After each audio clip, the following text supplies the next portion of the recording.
a recording of Amos and Sam. I'm testing the signal and it's a little bit high. So, hello? Hi. Hi. Hi. Low. Lower. Lower. Lower. Lower. Lower. Lower. Cool. You like the wall?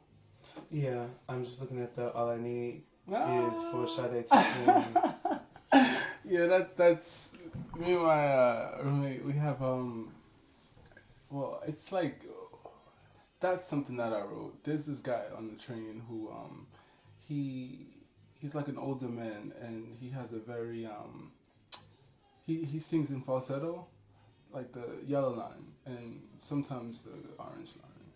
And I guess sometimes the blue line also. And he Reminds you of Sade? he reminds. How does hers? Because she has it's like a slight falsetto. It seems like she's about to hit a high note, but she just keeps it there. But she never really does. She actually is, I think, a kind of lower, someone in the lower range. But yeah, and that. Because it brightens the mood. He's really dramatic, and kind of like melancholy, because he closes his eyes when he sings, and he like really gets into the song. And I just feel like I look at him and I'm just like, oh my god, like he has such a story. So like me thinking about him we call him Sade. I call him Sade. It's to sing. Like, you see him all the time? I used to, and I don't see him anymore. So I'm just kind of like, it's kind of like a nostalgic kind of thing, something sentimental. Yeah. So tell me about yourself, Sam. Well, where do I begin? Where do you want to begin? It's your narrative. I mean, do you want me to begin from? How about we do this? I do have questions, but it's, okay. Yeah. I was born in a suburb of Chicago. Cool. My mom and my dad met, I guess, in the Chicagoland area. He moved here from West Africa when he was 19, and my mom was born and raised in that suburb. Her side of the family comes from Alabama, Birmingham, and like I say, he comes right from Africa. So, What part? Ghana. Okay. Accra. I would like to say that I can actually consider myself African American because I'm first generation that was born here on his side. Cool. Usually sometimes where they have people who are of African descent who do not like people born here calling themselves African American. Like they just say, you can just say American. They have a different idea. Well, I don't think they're thinking about it in a diasporic kind of like sense. Well, so I don't know. If they're saying that. If someone does that, they will correct you and do it. But the thing is, some people are like, it wasn't my choice to come here and be born here. Mm-hmm. So why can't I call myself African American? But that's neither here nor there. I have no really care too much about that. But he went to school. He became an engineer. My mom's a nurse. And, they got divorced when I was 7. Mm-hmm. At the same time, I was 7 to 21. So when I was 21, that was when I was going through school, through college, and then I graduated college. We talked here and there, but... So you're just kind of getting to know him. Yeah, I was like basically getting to know him. So, but we honestly don't really talk anymore. He knows that I'm here because I talked to him a few times when I was here. We tried to cross paths when he would come here for a layover because he flew back to Ghana and here a lot. And I know I have a little sister by him. I haven't really seen her, what she looks like. It'd be cool to see her. But I'm on my mom's side, who basically, she's the one who took care of us. I am the youngest of 3. I have an older brother and an older sister. Mm-hmm. They were actually 10 and 13 years older than me, so it was kind of like when I was growing up. Yeah, that's a I was big kind of like gap. an only child, you know, in that sort of sense. But yeah, I want to fast forward to basically me in school. I wanted to go to school for law. Woke up, I was like, ugh, I want to do art. Went to school for design. Yeah. Yeah, and then yeah. Well, yeah. Mm-hmm. I simply was just like 4 years of school, 8 years plus of school. Okay. And you know, it's crazy because I was always been the academic when I was in junior beta. I was in National Honor Society. I was in the what else was I? I was in the student council. I was in so much stuff. I did so many things. I was in all the academic like tech prep and all those programs, things like that. And it was just like, oh, I'm gonna go and be a lawyer. I'm gonna be a doctor, blah blah. But then you realize that's something that sometimes your parents usually force on you because parents only think that those are the only two things to be. And parents know a lot, though. Parents do know a lot. they know a lot, but the thing is, but they know a lot through. It's okay for them to know a lot and to teach us things, but sometimes I think what happens is their fears or their worries and their concerns stifle a child's brain process of what they want to do. Right. Because if you don't stifle it, you should just say, look, you can do it, but just be good at it.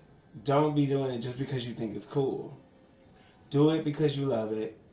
Do it because you are trained in doing it, and be smart about doing it. Right. You think parents should you think parents should confront their own fears so that they can support Yeah, you, because I rather think than- sometimes that happens where, I mean, I'm not trying to say like, if you're going to be a drug addict, be good at it. It's like, you know, sometimes they put their distaste for things and things that they shouldn't really even too much be angry about. Like, you know, if you know your child possibly has that talent or you see that in them, and if they want to go forward, you should support them. Yes, I mean, they may end up screwing up, but it's like that's the lesson that they're going to have to learn, but you should be that person to be able to support it. Like, I would never downplay if my child said they want to dance. I would never say, my child, I don't think you should do it. You know, my mom, she was honest when she said. She said, you know, I honestly wish she probably would have chosen being a lawyer. This is when I told her what I wanted to do. You can still be a lawyer, you know. Yeah, I can still be, but I don't want to deal with the headache. Yeah. But she was like, you could probably still be a lawyer, but she's like, I'm just supportive of doing what you want to do if you want to do it, you know. Cool. So, but look, I'm here, and since I've been here and I went to school for design, and I've been here 7 years, and I've had a job. Even in this economic climate, I'm able to be blessed enough, and I'm still working. Yeah. I've, like, from, let's say, a month after I've been here, I've been working. And what do you do? Well, currently I'm a menswear designer. I actually design for Sears. I do their menswear. I do like a classic menswear. Previous to that, I was designing. Like, what are you designing? Are you designing their socks? Are you designing their... Well, like shirts, you know, shorts, things like that. Okay. Yeah, wovens, knits. Sportswear? Sportswear. Okay. Yeah. Previous to that, I was doing, for a year, a women's or juniors denim line. And it was good, but I hated it. Like, I love the girls that I worked with, but I just hated the job. Because it wasn't me. The only reason why I did that is because the company I had previous to that denim company was a job that was first in New York, and then they moved us to Jersey. Okay. And I lived in Brooklyn. And I did not want to travel. Yeah. So, you know, I was with that job for about 4 years. And it just, I think that last year and a half really took a toll on me. And I was like, I cannot do this. So I ended up finding a job in the city. And now, and as I was working a job in the city, I was like, you know, I'm not going to be here forever. I knew that. So I just was like, I want to get back into menswear. Yeah. So then I found my job in menswear, and I'm working at Sears and I'm in Tribeca. So. And you love it? No, yeah, I do. Like, my boss is awesome. I love the job. You know, I actually do love that place. I'm not trying to say, am I like settled? No, because you shouldn't be. Well, what's the next step? Don't know yet, but I wanted to make it so I ain't gotta do that much work and still make a little bit more money. Right. because, you know, when you see the directors and what they do, like, they don't really have to do that work that I do anymore. You know, of course they have to be good at editing and things like that, but I don't have to do all that groundwork. Mm-hmm. So, well, yeah. Mm-hmm. So, and that's what I'm doing. I mean, I've been doing it 7 years. I would say, if at 10 years I want to do that. If at 10 years I don't feel like I'm at, like, I'm not getting like a director's position, I may just try to do something else. Well, what about Sam? What about Sam? What about Sam? I'm not saying it with the unfight. Oh, Sam, what do you mean, like in terms of What about Sam? me with the music? Yeah. Oh, well, that I'm still working on. Honestly, a lot of people don't know actually what I do. I never forget, there was a really cool guy, Cameron. He goes, I never knew what you did. He said, I just thought you was this fabulous person that showed up to the parties and then went home. Mm. And I was like, no, like, a lot of people don't know that I have a 9 to 5 Monday through Friday, or 9 to 6 Monday through Friday. A lot of people don't know that I've worked in corporate design world since I've been here. Right. And so I think some people are just like, oh, you just coming out with just music and you doing this, like, this is what you happen to do. Like, all the while of me having a full-time job, I would host parties here and there, or I was, you know, or I would go out. But I always kept in mind that I gotta wake up and go to my job in the morning. Yeah. You know, that was always like, I gotta go to that because that's what's paying the bills. That's paying the bills. Yeah. So, you know, music I'm working on. I'm still working on. I feel like I'm trying to shifting. I know at first I came out doing a little bit more dance, but I didn't really too much grow up strictly dance. Of course, I'm from Chicago. Definitely one of the pioneers of house. Right. But, you know, they also have a great, but that's also like with the Motown and all that area, even with Detroit, they have a great sense in R&B, you know, right. in that. So, you know, R. Kelly's and, you know, Aaliyah's and, you know, yeah. like good ass R&B. So I've been kind of working on stuff, going back, working on stuff, being slightly a perfectionist because I want to offer something more and not just dance. Right. Well, so, what do you mean not just dance?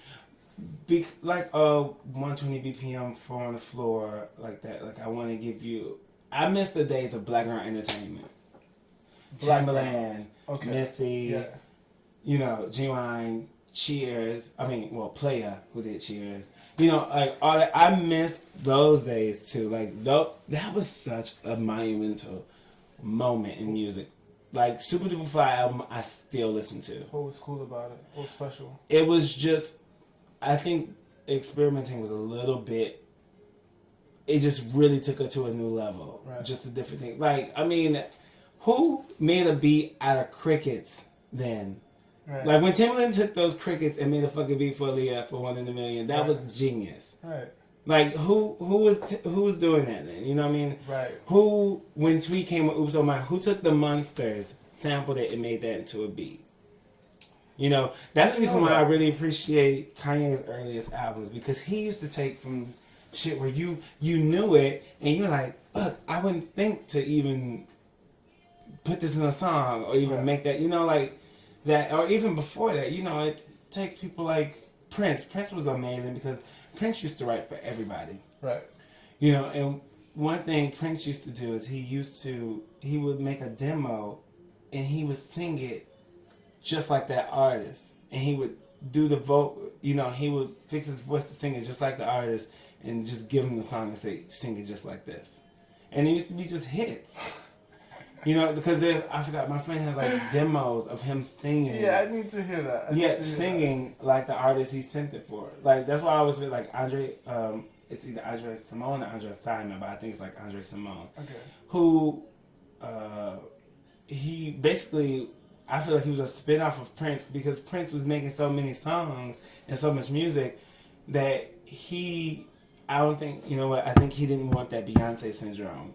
What is that? Where he had so much stuff coming out, where people are always like, "You need to sit down." Beyonce, Beyonce just has like a lot of single. Well, but she hit you. If she hit you back, what I'm saying, she hit you back to back, and people like, "You need to take a break." But I'm like, I'm not mad at her. I'm like, why does she need to sit down? Right. If she still wants to do it, let her do it. And it's good. But I think what it is, like, I think back then, I remember I was watching this interview actually with Timbaland and Missy on the Breakfast Club, and he was like, "Why do artists have to keep coming out with stuff back to back to remain relevant?" He was like, "Back then, you know, people could wait and come out with stuff because the music was that good and it stuck. It stuck long enough for you to come out with a good album. Think about people like Portishead. Right. That third album, what was it? 10, 11 years? Yeah. Well. But it's like, but there's some, I mean, Glory Box and all those other songs they had still stick. Mm-hmm. Like, they don't even have to even worry about, like, and the new one was cool, but, like, of course, people were still stuck on the older song. I mean, that, they weren't pop. They weren't pop, but they were still music. Absolutely. I mean, it's like, when did all of a sudden pop something is have to be... disposable, though. I mean, I didn't make that phrase, and people, but I'm repeating just saying, that, But, back then people weren't making disposable music. Wow, that's interesting. Yeah. I mean, that's what I'm saying. So, because I'm like, when did exactly pop become coined? Because I don't think pop was really... Since to be top 40, I think, was the thing. I'm not a music person. Well, you know what? It has to be older because it was Top of Pops. I think that was in London. They used to have that. Okay. So that was I think it had to be wild. But the thing is, even overseas though, like they are more open with music. I think that's why artists like Rochelle Murphy. I like her. Amazing. Yeah. From style to vocals to the music. Yeah, there's very little of her that I don't like. Yeah. But when she's here, it seems like she can't really break through unless for people who are a little bit open minded. And it's like I don't think she does anything that's too over the top where you can't understand it. Her songs are actually really good. The people she worked with are really good because she used to do she used to sing for Moloko. Well, she was. It was only her and another, person. Yeah, but they were a group. Yeah.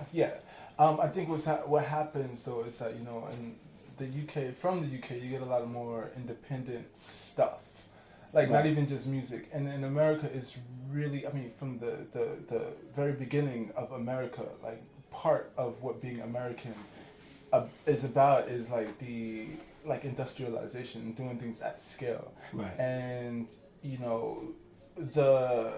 not the economy, but the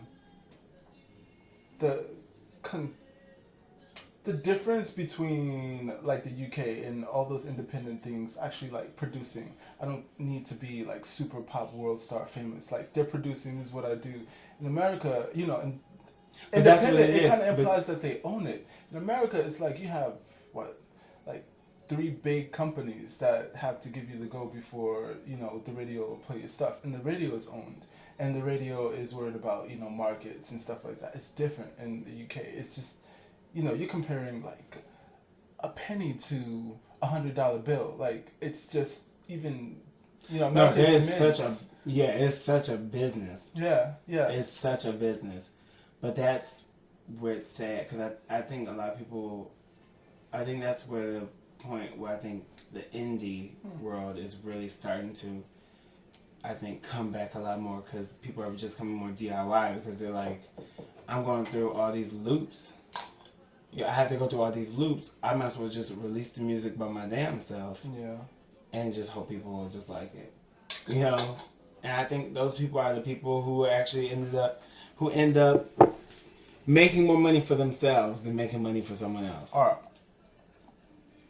Yeah. And they're still happy. Right. Right. But, yeah, I mean, I've just been thinking about a lot of things. My mind always goes at 100 miles per hour. I have a lot of thoughts. Do you keep a journal? No, and I should. Yeah. But I usually remember everything I'm thinking about. Do you? Yeah. It's kind of crazy. It's a lot of thoughts, but I remember them. And I may eventually come back to them like every 2 weeks. I was like, oh yeah, that's what I was thinking about. Are you a smoker? No. You're not a smoker. Do you think that has anything to do with your ability to remember? I think so, yeah, because things do. Well, I mean, I have smoked, but I mean, I don't really do it anymore. I mean, it's not like I'm saying don't do it. PSA.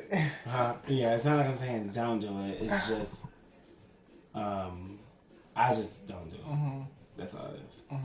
Of course, you like to remember, or for just No, just I don't do it because I like to remember. I just don't do it. I just don't do it. All right.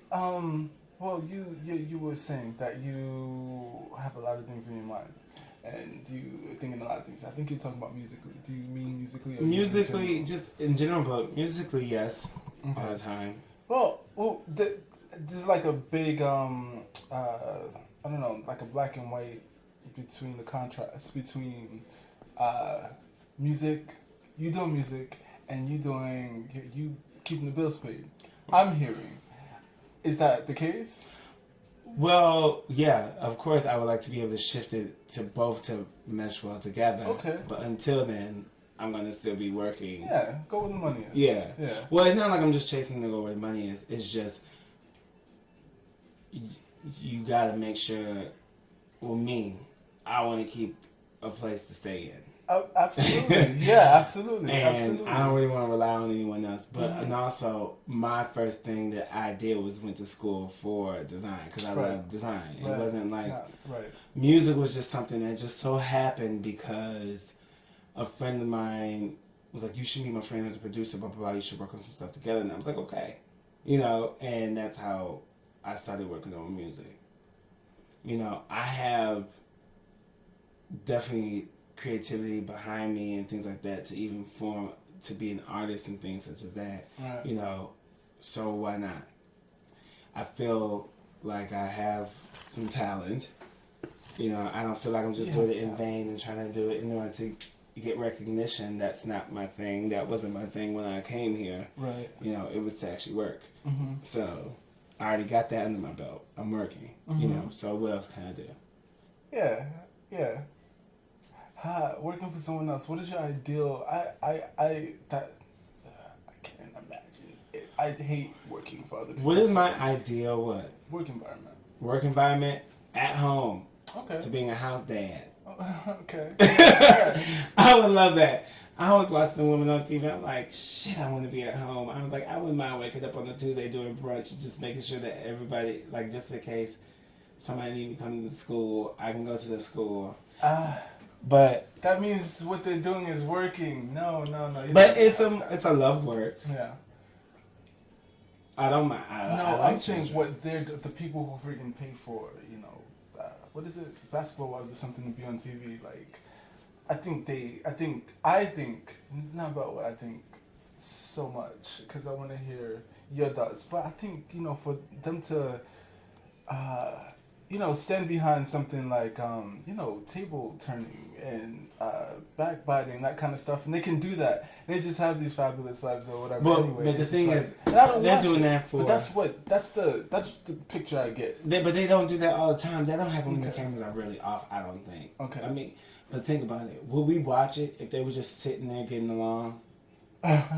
We were like, these bitches really something needs to happen. Like, they can't be this nice. Maybe I'm a cornball. They can't be this nice. I'm a cornball. I'm like, I don't watch it though, so yeah. Like, or live your life. Like live. You don't watch people, please. But it's like at the end of the day, sometimes their lives may just in fact be a little boring. But I'm okay being just easy going. You know what I mean? Right. I don't. I think, but. That's necessarily boring doesn't mean you. Unboring doesn't mean an argument has to take place or a table has to flip. And that's the thing. But the thing is, it wouldn't be good on TV. Not good TV. Who gets to say what's good TV? Like, if we were just, who gets to say what's good TV? What would you put on TV? What would you put on TV? They've all been taken off, basically. What would you I would see if Martin could come back. Martin, okay. What? No, tell me. Put a narrative on TV. Like, what would you create for public consumption on TV? television, public television consumption, would it be like a music video program or a gym? That definitely, but the VH1 Live stars action? that. But you know what? What would be good for me would be great. I'm okay with a sitcom, but I wish the days of like She's Gotta Have It would come back, or black when black entertainment was really good at a moment, like Love Jones, Right. and like some movies like Best Man. That's when it got a little weird, but like Love Jones and Brown Sugar, like that. Like if you can get sitcoms like that to actually come back, like if I could have like a sitcom like Love Jones to come like back, I would sit there. I would be so behind it. Okay. I wish Shonda Rhimes would write that. Where's She's she writing right now? everything else. She's doing Scandal. She got Grey's Anatomy. She got other things on her belt. What do you think? What I haven't done any. What you brought up. So what do you think happened between her and the actor Isaiah Washington? Like, do you think anything happened between them? She was the writer, but she wasn't the producer. I think didn't he say something rude? He said something really rude on TV. He said He called somebody a faggot. no. I think what happened was he's like he told. I think what happened was he told someone he was having an argument with that you're not gonna treat me like a faggot, like so and so. So he indirectly called someone a faggot, but it was kind of like, yo, stop trying to bitch me. Yeah, but that's all you had It to wasn't say. on TV. It wasn't on TV. I know it was offset, Yeah, but that's yeah. all you had to say. Yeah. Mm-hmm. Why did you have to put somebody else in that? Mm. And then defame and basically do defamation of character. Not even defamation of character to call somebody a faggot. You know No, what I mean? I don't think so. Well, yeah, But- that's where the word comes from. In African American, no. It's not a good What- word. It's not a good word, but do you know where it extended from? Well, it's a bunch of sticks. Like, Yeah, but do you know why they were called faggots? well, you know what they say? Like because they burned gay men, right? Like with the Well, what bundles happened? of sticks. What no? what happened was during the Salem witch trials, because I learned this from watching. Which they didn't really burn a Louis lot of people. C.K. They actually lynched more people than That- they burned. But from watching Louis C.K., he said that, and I thought it was a great story. One of the guys, because one of the guys were talking about it, he said that they were all comedians and they were all these straight guys. And I'm sorry, I'm trying with this. No. It looks like and- it's only to do it with. No, I just like I don't know. Sometimes I pull my beard hair. Yeah, me too. It's getting long. But so what happened was during that when they would burn people, they would burn the witches at the stake. But the city they thought that the gay men weren't even worth burning them on stake because it's too honorable. Oh, So they would burn them on the faggot, bundling of sticks on the faggot. So they called them flaming faggots, and that's where that came from. And so, of course, definitely it is derogatory. Yeah. But it's How just do you like think? Like, a just word like the that- N word. You know, they ended up owning it. Yeah. I mean, We ended up owning it, so it's kind of like. I don't think so. I mean, the N Some word people- maybe, but faggot? But why not? I don't know. I think you are you looking at it in all around, or are you looking at it in a ethnic culture? I think we don't hear music that says, I'm gonna pop this faggot's pussy, or, like, you don't hear that. Oh, you won't hear it. You hear, I'm gonna pop this nigga. Like, this nigga was over here, like, it's not in the lexicon the way that nigga is, the N-word. It's not. And I think there's a reason behind that. Well, that's because this it is- wasn't I think meant to that's the just. reason behind my discomfort with it. Well, the thing is because being black I'm is not- not so taboo anymore. Right. Well, there you go. There you go. Being gay still is. They try to say it's not, but being gay is still considered a taboo. I think to be black is still kind of taboo. Kind of. I mean, we do have a black president. Yes. But, yeah, but, you know, they're still asking, like, is he American? We have a light-skinned president. We have He's a definitely light-skinned black, president. We do. but it's a lot easier with Yeah. him being light-skinned. That's You know, true. people may be like, even if they heard this, they'd be like, "Oh my God, I can't believe he said that." But it's like, it's true. If you took it back to even the days of 1960s when you were in the South, Right. I, considering my skin, could not get into a club because I was darker than a paper bag.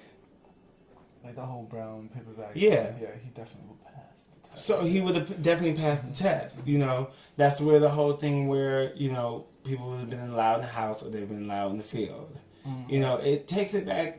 It takes it back to that. So, but it's not like I'm discrediting him as a black man. He's still definitely a black man in my eyes. But what I'm saying is, usually with light, he's more relatable. Yeah. Quote. Because if he was darker, it would have. It would not have ran over like that. Things won't. Yeah. They won't. People aren't as easily. They wouldn't easily be more threatened. They feel more threatened. Yeah. Man. Yeah. People are taught to be more threatened by a darker skinned man. Well, I think it's also with drawings. You know, it's kind of like how iconic imagery of how Jesus is, or the iconic imagery of how the Jewish was during Holocaust, you know, the way the Russians were, or the way, you know, the way they did their propaganda. They made you. It's almost they made you fear and respect through the way they were just putting everything in your face. And during drawings and minstrel drawings and minstrel shows, how were the African Americans portrayed? Right. Black, big red lips. Right. Big white teeth, and they were given like dumb characteristics. Right. Caricature. Yeah. Well, not even caricature, just lampoons and. Yeah. So, you know, if you keep seeing that, you put that gets imprinted in your brain. Right. You know. Right. That they ain't nothing but dumb. They don't think. They ain't doing eat and sleep. They, you know, they like watermelon. You know, and fried chicken, and you just make them happy. Right. It's like, you know, so I think. I mean, media is really strong at depicting a picture. Mm-hmm. I mean, it depicts pictures. Yeah.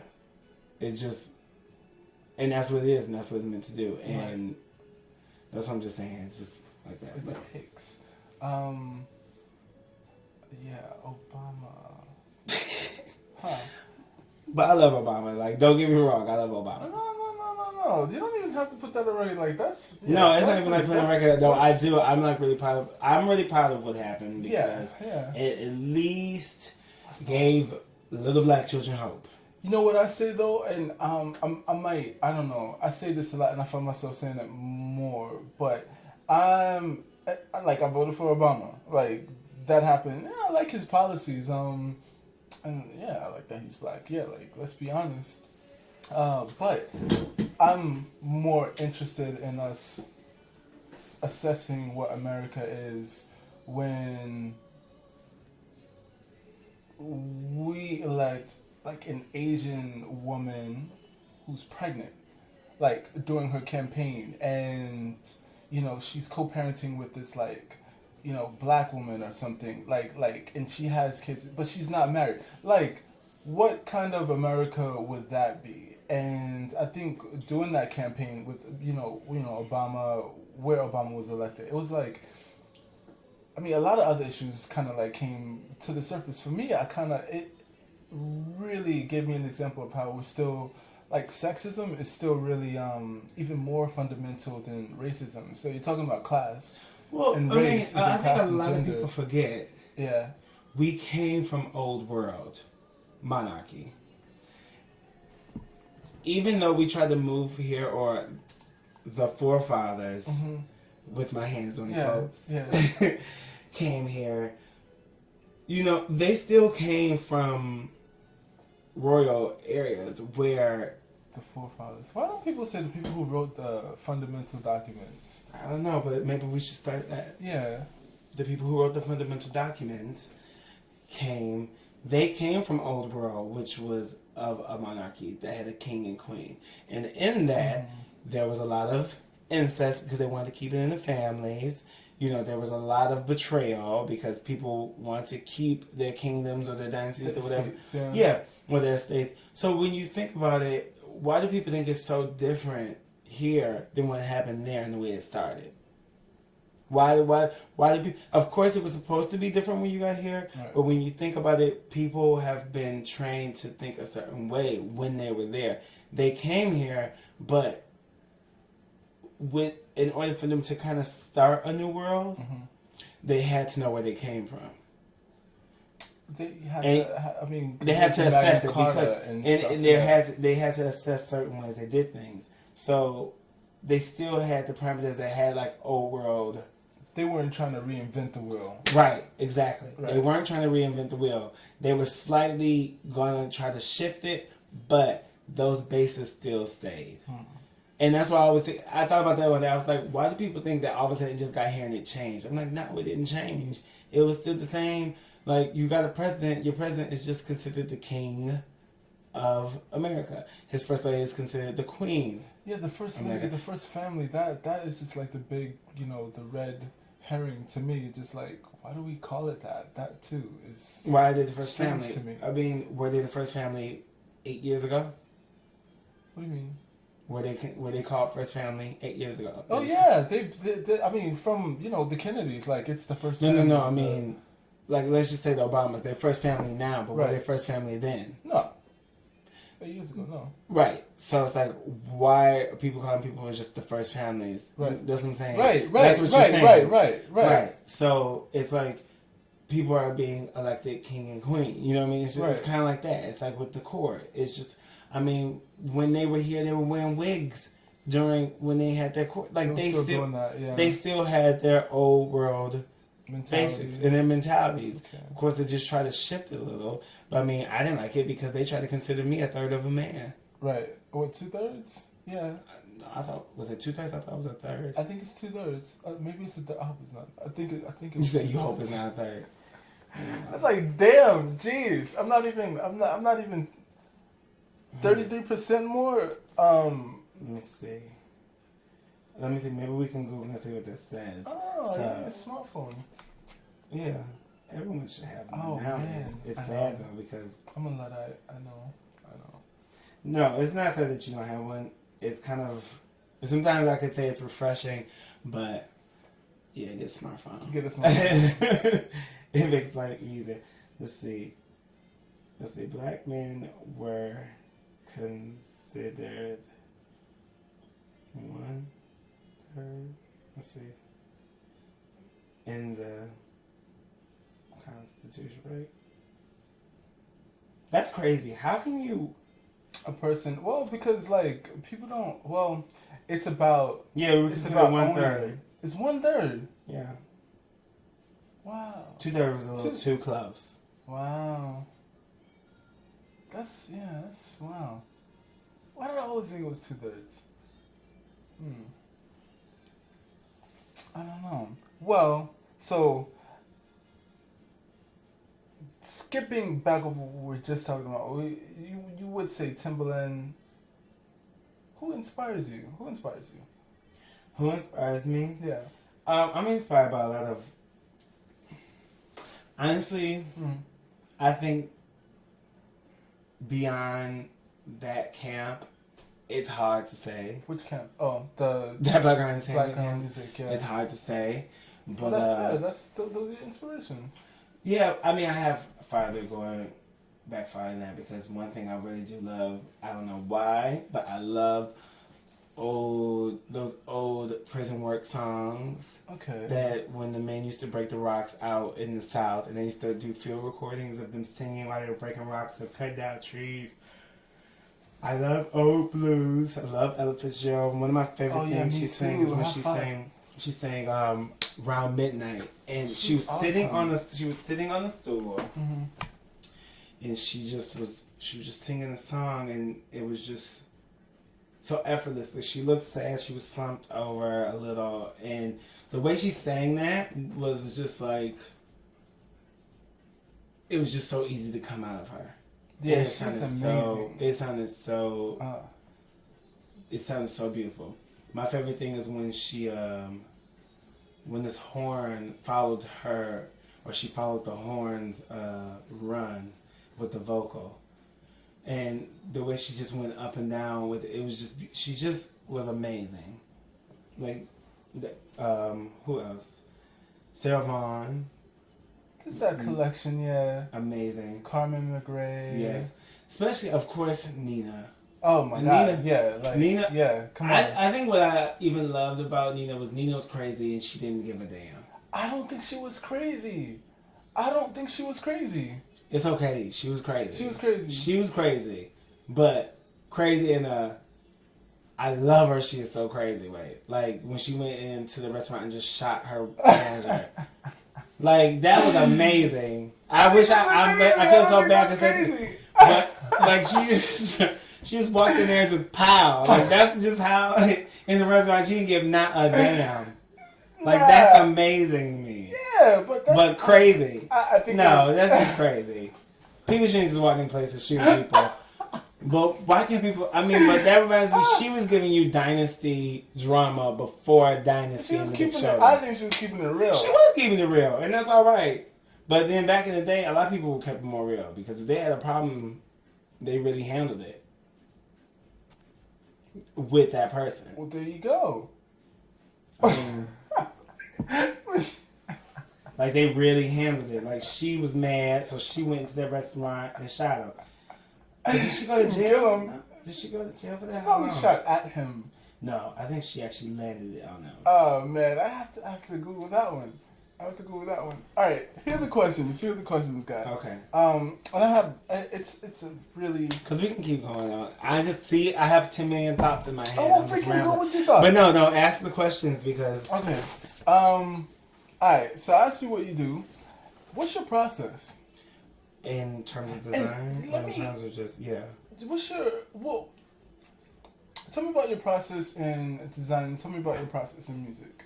Okay, my design process in work, which is design for me.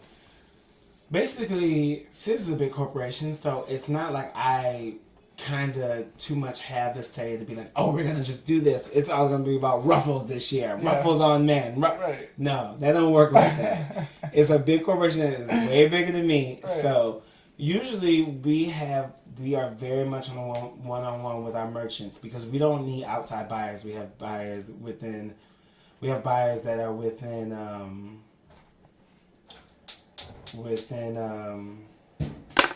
the company. Right. And basically, okay.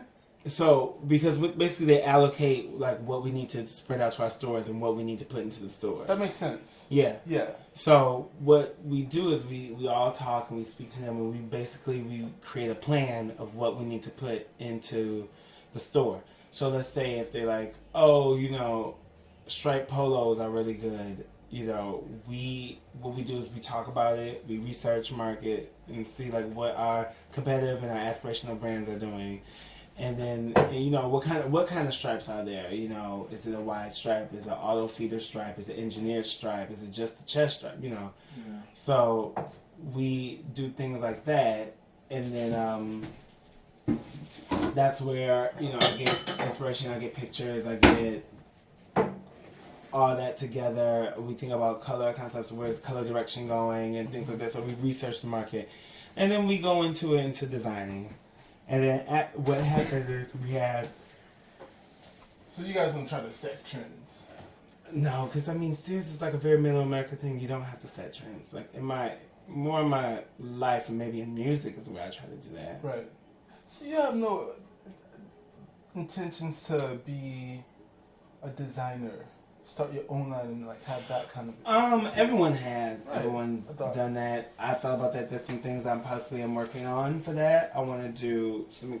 actually, I want to do clothing first, but honestly, I don't want that headache because that's where I deal with the fit and all that, and I deal enough with that working at my regular job, where I'd rather more do like accessories. Right. So I want to do nice gentleman accessories that I'm working on. I'm not going to reveal the name of that yet. Yeah. But I'm working on that to actually deal with that side of things. And then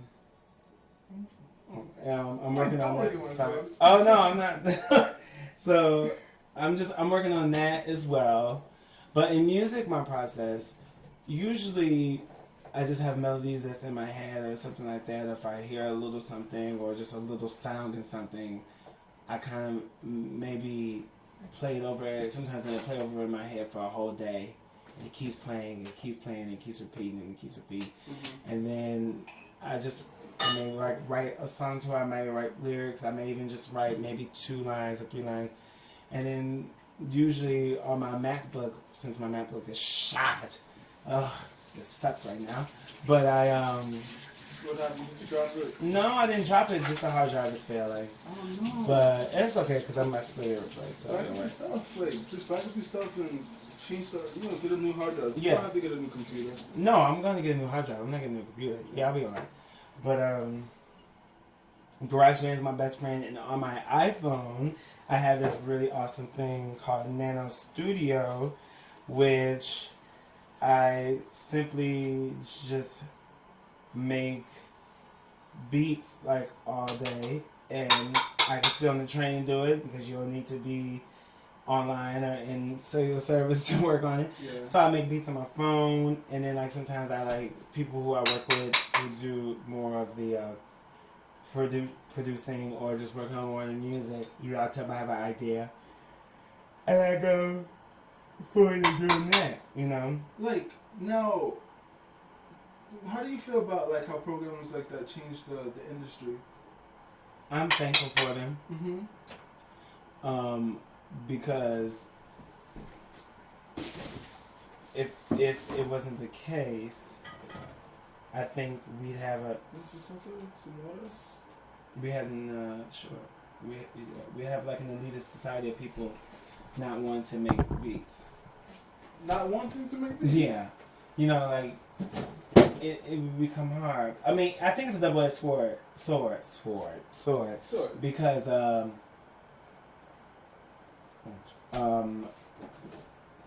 because not everyone just thinks that they can just be a star, sort of say. I don't understand. Like I don't know if that's because I'm not people just some people just don't want to just make music. Like they want to get rich quick scheme. I think that's what's killed a lot of things in America today, especially with kids, because YouTube is really taught kids like you make a dumb video and get enough views, you can be the next sensation. Mm-hmm. If I bust my head with this glass, I make enough people who like it enough to be a sensation. Yeah, yeah. So, and it just sucks. So,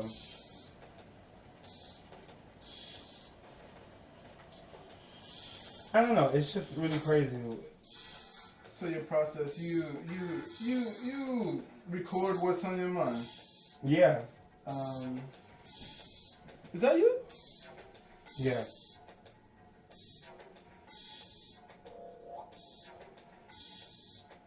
I like that. It's just I'm just doing it on my phone. How does that begin? I don't know, like I just play around with my phone a lot. Right. And I just have a lot of things I just think about in my head, and sometimes it just so happens where That's good. I like beat will that. come out. You know, I don't know. I just really I like playing a lot on it. I realized that at first I was trying to give myself a genre specific, but I think it's better for me to just put it out there Yeah. and then see what happens. And I think that was also my issue, because I was like, it has to make sense. It just has to make sense. It just Right. And it's like somebody says, just do it. Yeah. And What has to make sense? What has to make sense? like it just you get that whole thing where it's like the music has to make sense. The song has to make sense. You got to put everyone has to love it. And I think that's just me in my head being like a people pleaser, where I'm like, first please yourself too. Thank you. And then it will follow. Right. And I had that issue for a while, and I think that was my problem. And that's why I said I just stepped back. What do I really like? What is it that I'm really into? What about this part makes me tick? Like how, you know what I mean?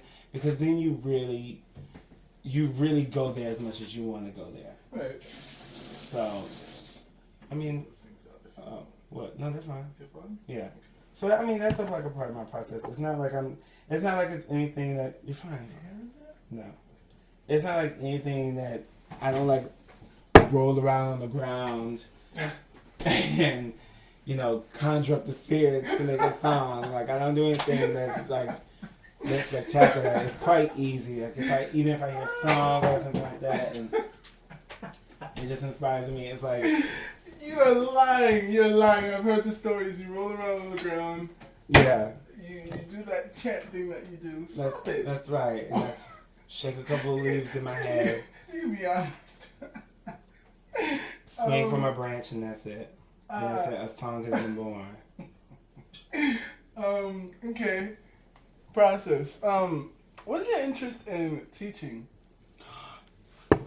You know, I thought about that a lot because I've worked with children in different aspects. Like I helped my friend who was a part of Teachers for America, and he asked me to help some things. I would do more on the art side, definitely. Mm-hmm. But I would love it.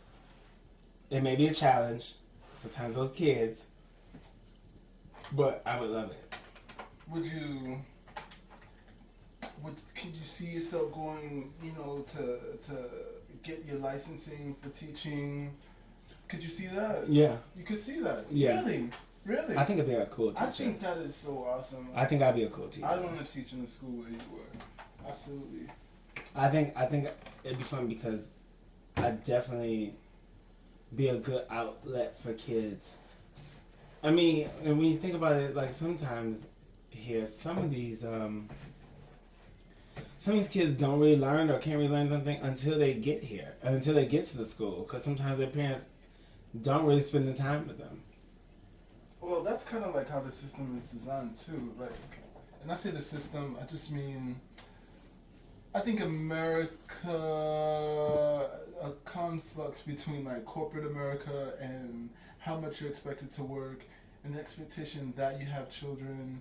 It's like all these, well, just those two expectations kind of imply that, you're not going to have time to teach your children or be around your children. It's like send them off to school. Like, that's kind of class, it doesn't even matter. It goes beyond all classes because, like, I know kids who got sent to boarding school, and it's just like kids. It's really about class, like a status thing, not so much class, but like a status thing to have kids. I don't want kids, but that's because I want a crazy household. So yeah. I would love to teach kids though. That's awesome. Even if it's like an after school or something. I would think about trying to find something like that. Really? Have you I work for Harlem Children's Home. I remember you talked about that, yes. I'm not with them anymore, but would you... I mean, yeah, they're an interesting company, but you want more? I'm going to leave it out. So you can, yeah. I'm just trying to keep it cold. Here you go. Personally, talk to me. I would love to. Like, I mean, I can't lie about it though, but I still gotta pay rent, so it has to pay my rent. It has to pay my rent. Yeah. Because if it's taking up most of my time, it has to pay my rent. Yeah. Word. So. Okay. I mean, it's funny though. I recently took bartending classes. Yeah. And I was like, if anything ever were to happen, I could make a good bartender. I'm very outgoing. I think I have a good personality where people like me. So I think I could possibly work at a bar and do pretty well. I think you could. I hear it's not even that serious. I hear, anybody who's asking for a specific drink is actually just being a bad word, a C word. No, I don't think so. People just want a drink. I mean, it's not... But I hear most people ask for, like, things like, can I get a rum and coke?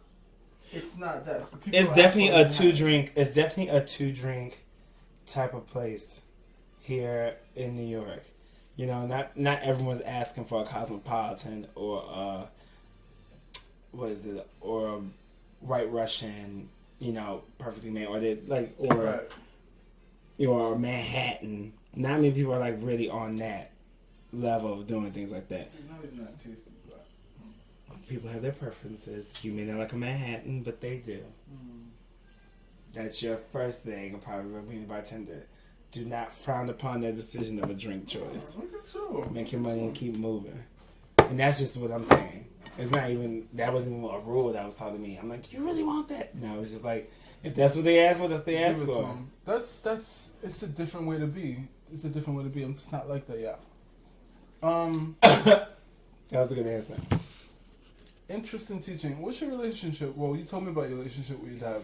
Would you like that? Would you? Do you see yourself investing more in reaching out to him? No. Why is that? Because he had 13 years to do that to me. To set a foundation. Yeah. To Well, do he that. had, see, I'm 28 now. He had 21 years. When are you 29? Huh? When are you 29? In June June. 3rd. June. Same birthday as Josephine Baker. Okay. Cool. And someone freaked me out because they said that's the actual real birthday of Hitler. Yeah. Okay. I freaked out. Everybody is born someday. But I was just really, I'm like, I don't want that. I was like, it's only Josephine Baker and that's it. And I was literally like that. I don't want that. Damn. But do you see yourself? You see yourself having children maybe one day? Mm-hmm. Rainbow Tribe, just like Josephine Baker. Do you? Who are the adults in your life? The people who are older than you, who you? My godparents. You have that. Mm-hmm. My mama Sally and Daddy Jean. They're amazing. Okay. They are in their, well, Mama Sally is 76, and I think Daddy Jean has just reached 80, so. When your kids are 10 years old, they are probably not going to be around. How old is your dad? 50. He's young. My mom's what, 56, she'll be 57 this year? Let me see, hold on, let me think. She'll be 56 this year. She'll be 56 this year. Okay, my mom will be 59. Your mother's still alive? Yeah. Okay. She's actually amazing. She cracks me up. That's cool. We literally like laugh. Like, she makes me literally laugh. And I don't know why she does make me laugh the way she does, but I would seriously chuckle hard at my mom because she does. She makes me laugh. That's cool. If we get together, we're always laughing. That's cool. I don't think I really even had an argument with my mom. Ever. I always feared that if my mother like lived past the time when I was like past the time she passed away, like I feel like she passed away right at the point where kids start having that thing with their parents. Actually, like a little bit later than that, because I was 11. I feel like that thing happens at about 13, 14, teens.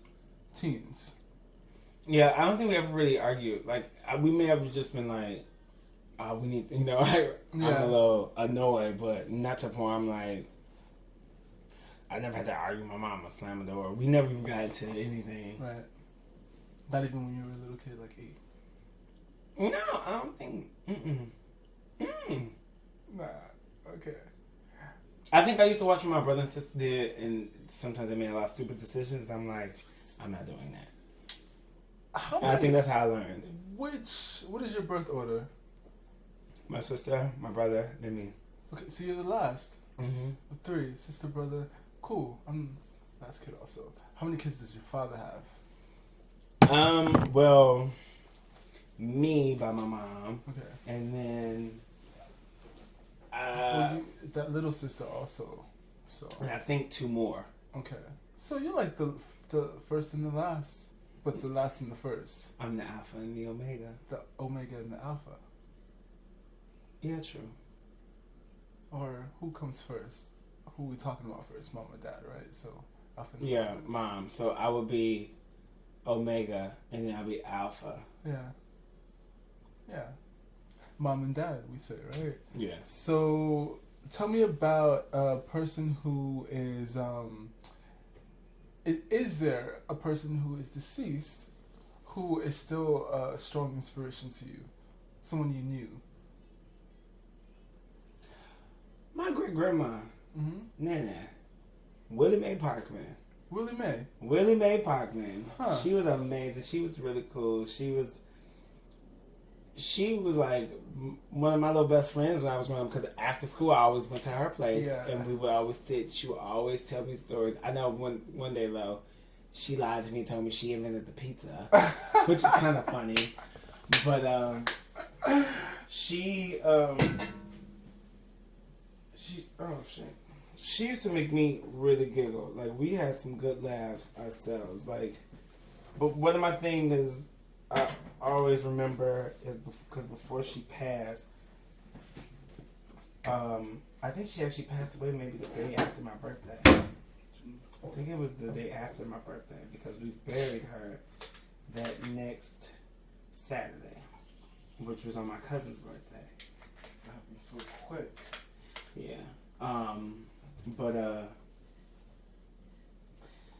we were watching Martin, and it was that one episode when Pam and Tommy won the same trip as Martin and Gina. Right. And they went, yeah, and it was called, what was it called? Chilligan's Island.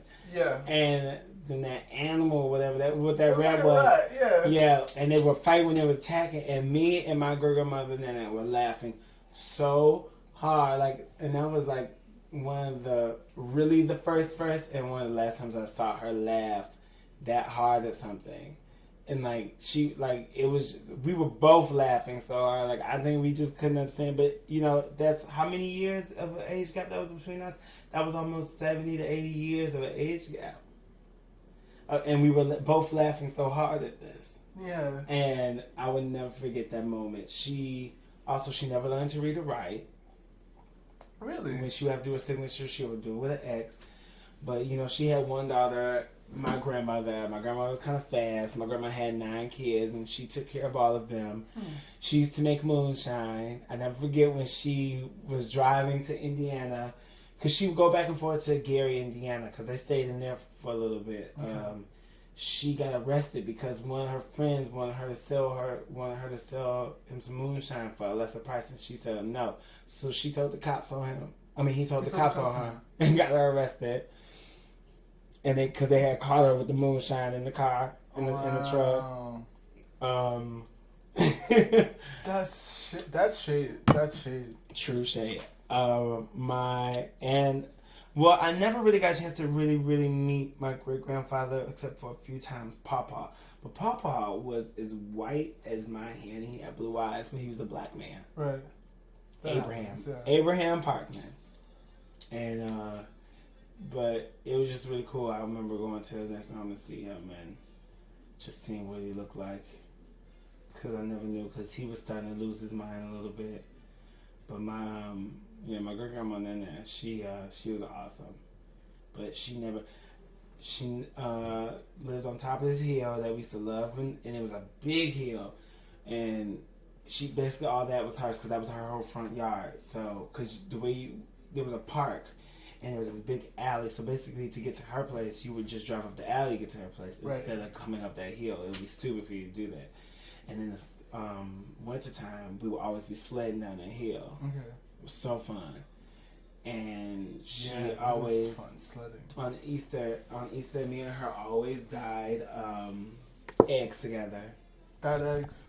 Easter's coming around. Are you gonna do anything to commemorate your grandma? Probably not dye eggs. I actually thought about it though. Okay. Excuse me, but I thought about actually dyeing eggs, but it was that, and then she would always make these rolls from scratch. She would have me go get the yeast, and we always she would make it completely scratch, and they were the best butter rolls ever. And those are things we would always do on Easter. I'm trying to think of what are the other things that we always used to do. Because she couldn't really walk. Another funny story, though, I love about her is when usually churches, they have like those little getaways where people they get all on the bus and they go somewhere or something like that. Right. Well, yeah, it was a summer camp or something like that the church was doing, and my mom and her sisters were all going to go. And so Nana was sitting in the house because I think she had like hurt her back. That's when she had really hurt herself bad, so she couldn't really walk.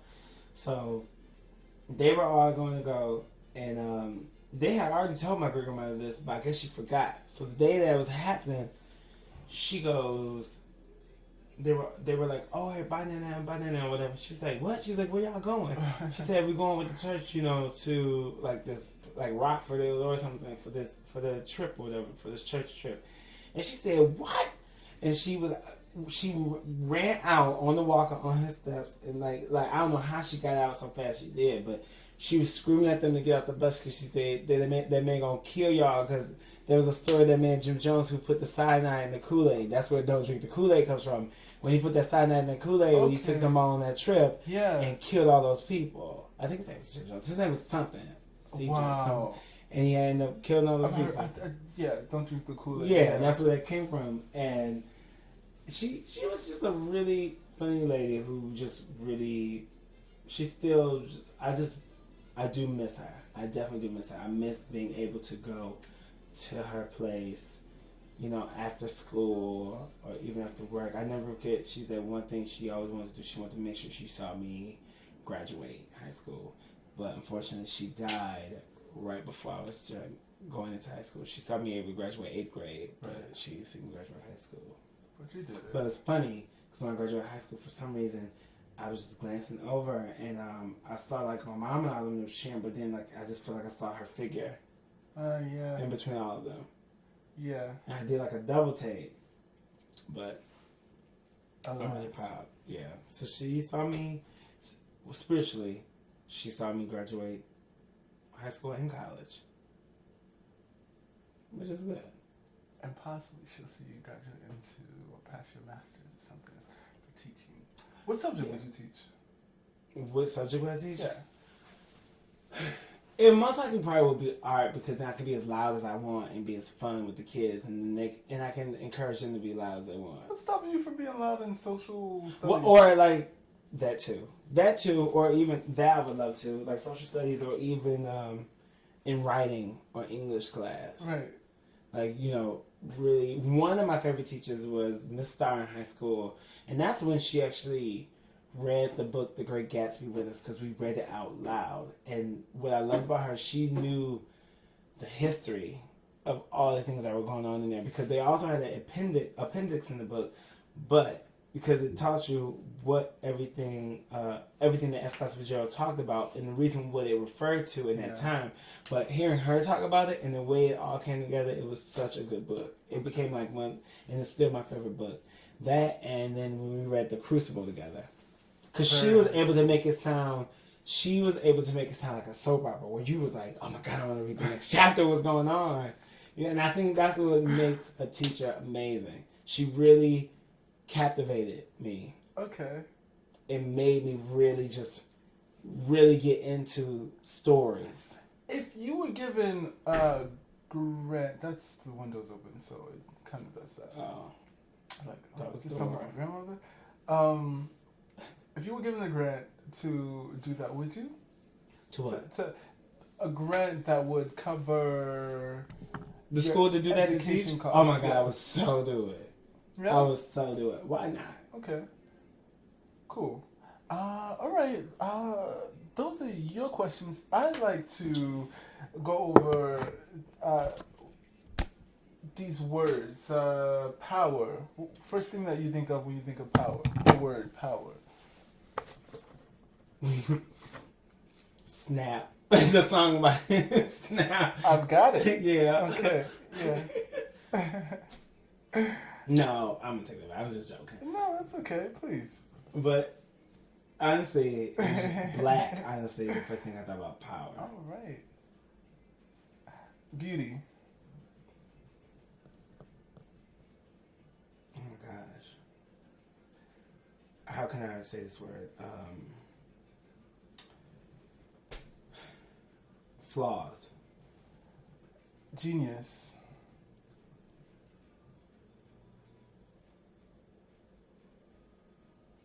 Freedom. Because because I'm like, how can I actually say that word? Because I think some people who are just geniuses are people who are just free. Like, you can be who you are, or just be loud and just do this. And it's like, sometimes I just think you're a genius because I'm like, you are able to just exist and not give a fuck.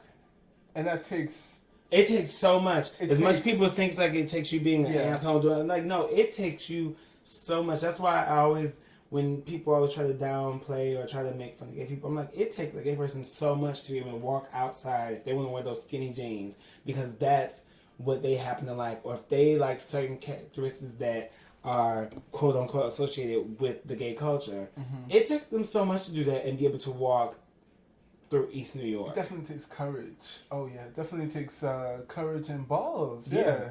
But as if they're different. They may be different. Yeah.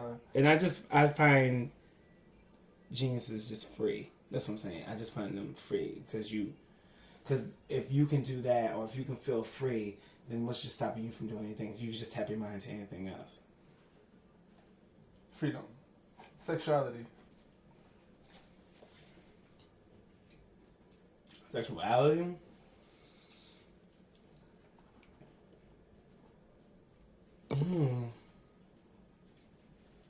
That's a hard one for me. Okay. Someone referred to me as a third gender. Really? Before. Really? Yeah. They were what you call trying it. No, but they weren't trying to be funny. They weren't trying to be funny. No. Or trying it to do anything else. They just said, you are representing the third gender. Sexuality, I just say, build the blocks. Because some you ended up, you just form into something. Just say build a block. Like, you just form into something.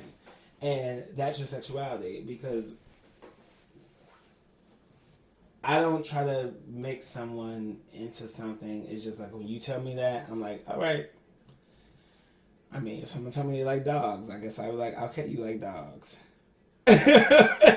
I'm not going to judge you. I'm not going to do it. But I'm like, I don't know, more power. More freedom to you. Be a genius. See? Do what you want to do. But be a genius. All right. I'm going to get you doing some copywriting for word promos. Gender. Doesn't exist anymore. Doesn't exist anymore. I like that answer. I don't think it exists anymore. Well, let's get into why you say that.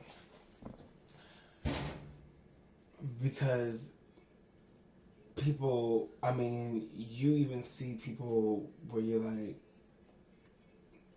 they don't mean to even portray certain things, but they're just not it. You know, if you look at someone who's evidently a guy or a girl, and it's like I've known that from this age that just wasn't your thing. I'm not gonna call you I'm not even gonna say if you're a girl and you more portray something of a male figure. I'm not even gonna call you male because what if you still want to be called female?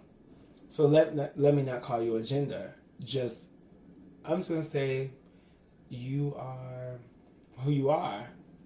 Just you should feel comfortable with me because I think that's what I said. If I'm coming to you and just putting you in the box of calling you a certain gender, that's just that's my judgment of you. And that's exactly why I reacted to you saying that somebody called you third gender. I'm like, well, no, he just was like, you don't give male and you don't really give female. He said you just really exist in this world where he said because it's funny because I think he said he was with me. He was like, it's funny because he was saying like someone with the bodega. He said, it's so funny how when I go into the store and the way the guys at the bodega just talk to me, he said, but when you walk in, they talk to you in a totally different way. A totally different way. And it's like, it's not like they're even seeing male or female or like this, like they just like I've never got this reaction that you get. Right. And he was like, for some reason, I don't call you anything else but just third gender. You just exist as this spirit that just goes through. And I was like, oh, I never thought about that. But it was more like, I was like, huh? But I never tried to dissect it. But, because I was like, okay, it was getting too deep and it was like a certain time of night. No. Yeah, I feel like he probably meant something different than the word that came out, which happens sometimes. Identity. It's okay. That's your keyword, identity. My keyword, identity? I thought we talked about that one. Did we? No. Mm-hmm. What did you say? I totally fucking forgot. Let's see if he's consistent. Just be yourself. Be a genius. What comes up to mind? Identity. Mm-hmm. They're close, but they're different things. Gender, sexuality, identity. Well, sexuality, I just say, it's just open. But identity to me, Differentiated. Come on.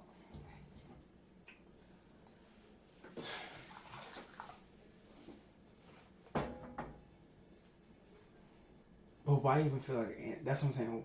I guess I tried to answer it, but then I'm thinking about, like, why even feel like answering that? Why do I need to worry about identifying myself? Because I don't think anyone knows who they are immediately. I think people are still trying to find out who the hell they are. Because everyone knew who they were. They wouldn't look for things such so-called acceptance.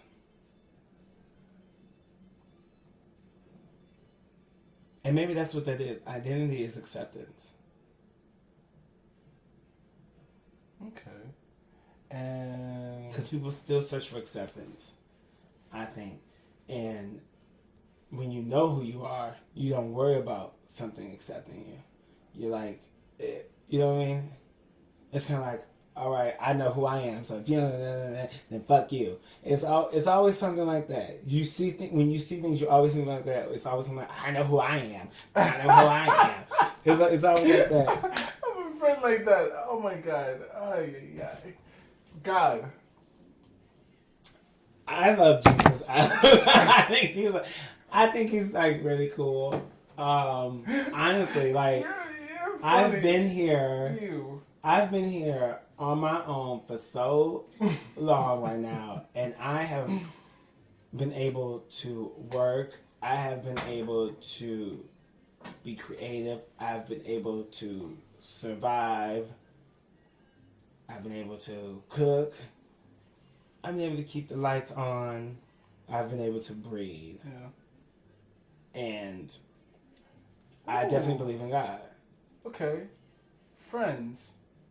That's not a thing on the thing, but friends, community. Family. What does that first Family. word that comes to mind? Family. Okay. All right. Cool. So we're gonna go through that list again. This time, tell me true or false. Ready? Mm-hmm. Power. Quick as you can. True. Beauty.